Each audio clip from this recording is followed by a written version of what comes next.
I was 13. I was only young.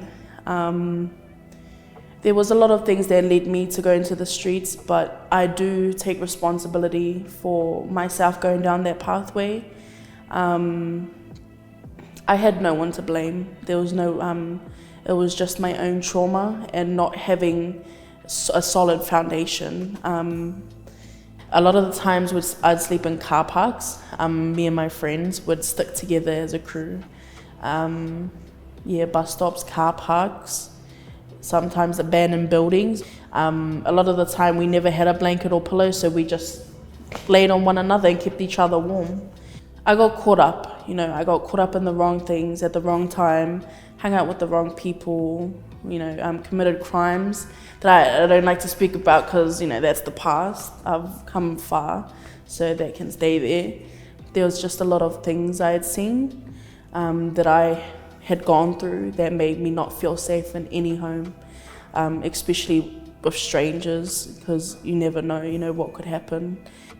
I stole to survive because there was no support. I had nowhere to go. I couldn't go to WINS, I wasn't old enough. I couldn't go to family because family wouldn't open their door.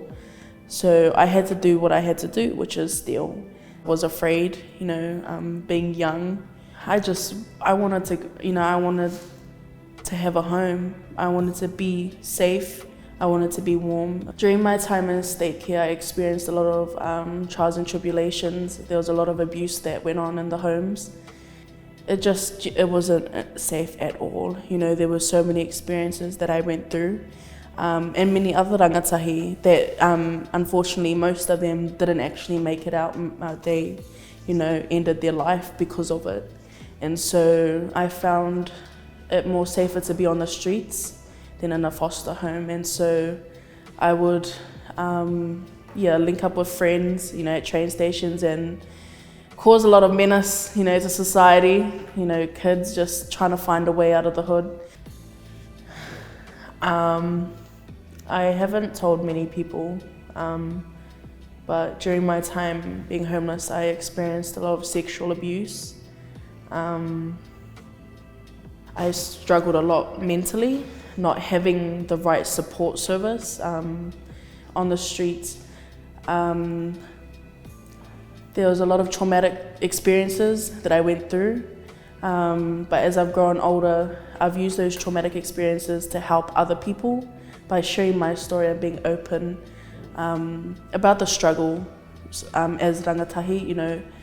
I don't want other rangatahi having to go through that, And so, I try my best to just keep pushing and using my voice to help advocate for those that don't have a voice. I don't have much to give. All I can give is, my knowledge of what it's like and hopes that it will help as many people as I can. I was 17 years old when I met Aaron, and he's supported me ever since. He gave me a roof over my head. He also supported me on my journey of being, activist advocate. Kickback is a youth development organisation responding to youth homelessness. The space we we're in right now, this is what we call the front door.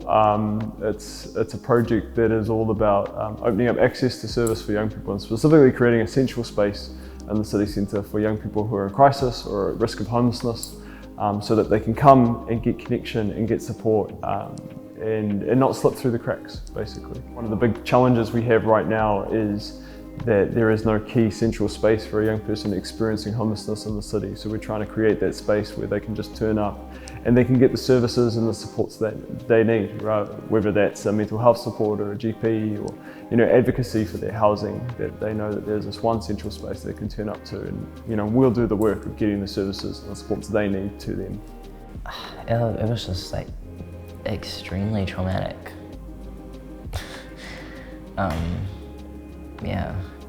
It was horrible. Especially with me being autistic. I never had any kind of routine or predictability, which is why I was going through the mental health issues I was going through. I was at this point where I was like, okay, I need to be on my own. I think that I would be a lot happier. It's the right thing to do. I don't want to go into why, but yeah. I really needed to move out. I really wanted to go to university.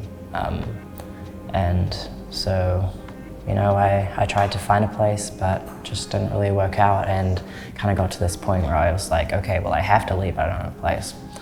I ended up moving around so many different places, and eventually found myself hospitalized in mental hospital for long periods, which is something that happens a lot to people who, you know, have significant mental health issues,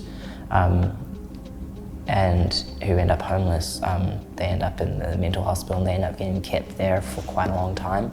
Mental health struggles, and, you know, people making suicide attempts, and, you know, people acting out, you know, getting in trouble with the law, all these things, they don't happen because someone feels like it. They happen because someone's being failed by the system, and that's what was happening to me. You know, my mental health struggles were not an isolated problem. They were caused by my circumstances.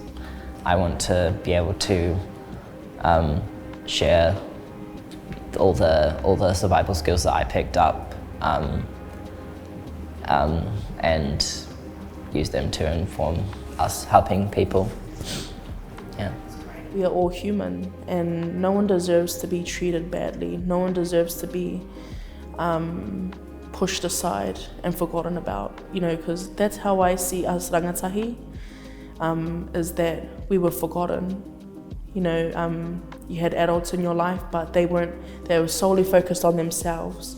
They forgot that we were just kids. And so, yeah, remember that, you know, the Rangatahi are the ones that are going to change the nation, that are going to change the world, because the current generations, we have a fire in us, we have a light, and you know, we hope that it can help others.